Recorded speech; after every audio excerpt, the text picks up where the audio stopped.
futurismo foi um dos grandes movimentos artísticos de vanguarda que ocorreu na Europa no início do século XX. Características do futurismo são ditas como antitradicionalistas e cultos à guerra.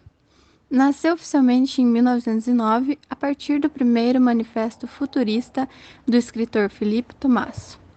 O mesmo cultuava violência e guerra por fato de ser extremista e que mais tarde se aliaria a um partido fascista e passaria a usar o movimento como propaganda do fascismo. O futurismo surgiu diante de uma época de tensão política na qual resultou na Grande Guerra, e também numa época de desenvolvimento tecnológico, nas áreas de comunicação e transporte e o favorecimento das comunicações tecnológicas e velocidade tiveram papéis fundamentais no futurismo.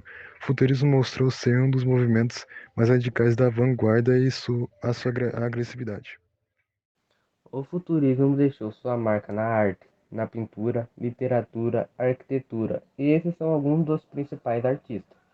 Felipe Tommaso Marinetti, de 1876 a 1944, Mafaica, o futurismo, 1909, romance, Gino Severini, 1883-1966, Blue Dance, 1912, pintura, Francisco Balila Fratello, 1880-1955, música futurista, 1912, música.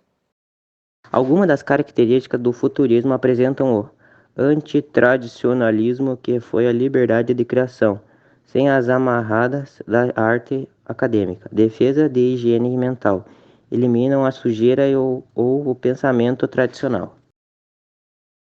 Culto à guerra e à violência, exaustão das máquinas como automóveis e aviões, culto à velocidade e à tecnologia, perspectiva otimista em relação ao futuro da humanidade, valorização de algo grandioso, heróico, conoclastia, contrário de símbolos, conexões e tradições.